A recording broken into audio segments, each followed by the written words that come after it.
Shalom, alinaw yalkol Israel, ang kapayapaan ay sumasa atin at sa buong Israel. Kain ano'y kulim na sutdabar ni Gidaymet, ilabiyad haimit sapagkat wala tayong magawa laban sa mga salitang katotohanan, kundi sa pagpanig sa katotohanan. Bakit hindi maliligtas ang mga Kristiyano? Biblia ho ang sasagot. Ayon dito sa Salmo 119, 155, hindi maliligtas ang masasama. Bakit ho? Dahil hindi nila ipinamumuhay ang inyong mga tuntunin. So, sino ang hindi maliligtas? Ayon dito, ang mga masasama. At sino ang mga masasama? Ang hindi namumuhay sa mga tuntunin ng Diyos at hindi sumusunod sa kalooban ng Ama. Ayon din dito sa Matthew 7:21 hanggang 23. Hindi lahat ng tumatawag sa akin, Panginoon, Panginoon, ay papasok sa kaharian ng langit, kundi ang mga taong sumusunod sa kalooban ng aking Ama na nasa langit. So, sino lang pala ang makakapasok sa kaharian ng langit? Ang sumusunod lamang sa kalooban ng Ama. Ngayon, ang tanong, hindi ka ba nangangamba tungkol sa kalagayan mo na ikaw at ang iyong pamilya ngayon ay napabilang sa reliyon na hindi sumusunod sa kalooban ng Ama? At hindi namumuhay ayon sa mga tuntunin ng Diyos. Di ba? Ganyan ang reliyon ninyo at ganyan din ang itinuro sa reliyon ninyo. Baliwalain mo lang ba ang sinabi ng ating Adoni Yeshua dito? Ituloy natin sa pagbasa talatang 22. At sa araw ng paghuhukom, marami ang magsasabi sa akin, kasali ka na doon, kapatid kong Kristiyanos. Panginoon, hindi po ba't sa iyong pangalan ay nangangaral kami, nagpalayas ng mga demonyo at gumawa ng mga himala? Sino ho ito? Talagang malinaw na mga Pentecostal ho ito, mga charismatic, mga albularyo, mga faith healer, at mga exorcist, mga kapatid, sila ho ito. Talatang 23, ngunit sasabihin ko sa kanila, hindi ko kayo kilala. Lumayo kayo sa akin, kayong mga gumagawa ng kasamaan. Iyan ang nagpakasakit para sa mga mananampalataya ngayon na marinig nila ang ganitong salita. Lalo na sa mga Pentecostal, sa mga charismatic, sa mga albularyo, sa mga faith healer at sa mga exorcist, na sila ay hindi kilala ng Panginoon at pinalayas pa sila at tinawag pa na mga gumagawa ng kasamaan. Bakit sila tinatawag na masasama o tinawag na masasama? Dahil hindi nila ipinamumuhay ang mga tuntunin at ang mga utos ng Diyos. Na siyang kalooban ng Ama. Hindi nila sinunod ang mga utos ng Diyos, kaya hindi sila maliligtas ayon doon sa Salmo 119, 155. So malinaw na ang pagpalayas ng mga demonyo, ang paggawa ng himala, ang pagpropesya at ang pag-speaking in tongues ay hindi iyan ang kalooban ng Ama.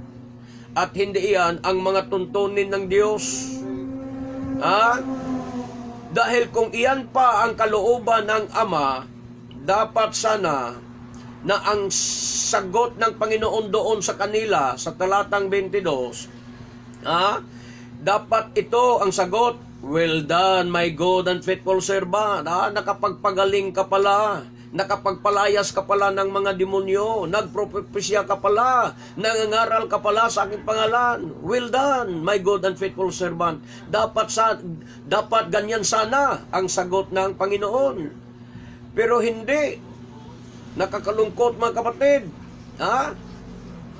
Dahil hindi iyan ang sagot ng Panginoon. At sa halip, itinaboy pa sila ng Panginoon. Lumayas kayo, hindi ko kayo kilala, kayong mga gumagawa ng kasamaan. Kayong mga lumalabag sa Syabat. Kayong mga kumakain ng baboy at iba pang mga maruruming bagay, lumayo kayo sa akin, lumayas kayong lahat. mga masasama kayo. Yon ang masakit na salita, mga kapatid, na marinig ninyo sa araw ng paghukom. Isaiah 66:17, sinabi ng Panginoon, sama-samang mamamatay ang mga nagpapakabanal at naglilinis ng mga sarili nila sa pagsamba sa kanilang mga Diyos-Diyosan sa halamanan. Mamamatay silang kumakain ng baboy, daga at iba pang mga pagkaing kasuklam-suklam.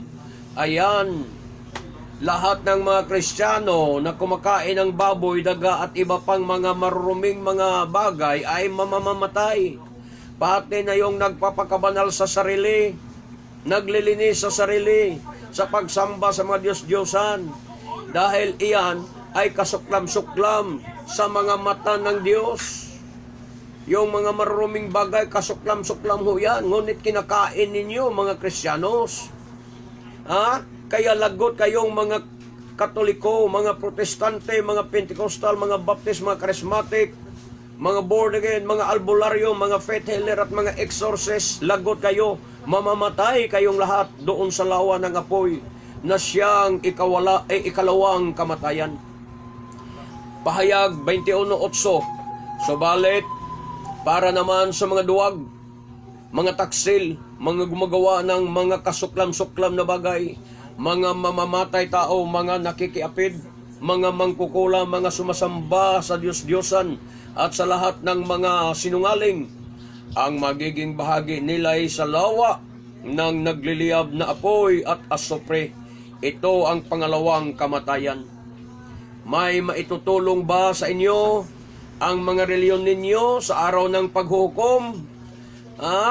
Walang kwenta ho ang mga reliyon ninyo, mga kapatid. Dahil hindi iyan ang hinahanap ng Diyos sa araw ng paghukom. Walang silbi ho ang reliyon ninyo. Kundi ang inyong mga gawa ang hinahanap ng Diyos. Kaya pag-isipan yung mabuti, ikaw ba? Itanong mo sa sarili mo, ikaw ba ay sumusunod sa kalooban ng Ama? O namumuhay ka ba sa mga utos at sa mga tuntunin ng Diyos? Yan ang itanong mo sa sarili mo, kapatid. O malis ka dyan sa reliyon mo na hindi nagtuturo tungkol sa pagsunod sa kalooban ng Ama, tungkol sa pagsunod sa mga kautusan ng Diyos. O malis ka riyan. O malis ka diyan. Wala kang mapala dyan na kaligtasan, kundi ang kadagat-dagatang apoy ang naghihintay sa inyo. Hanggang sa muli, I love you so much, my beloved brethren. I love you in Adonai, but our Adonai Yeshua loves you more. Yisrael Kai, mabuhay ang sambahayang Israel. Baruch Hashem, Elohi Abraham, Elohi Yitzchak, Elohi Yisrael, Bishem Adonai Yeshua HaMashiach. Amen. Baruch Hashem, Hallelujah.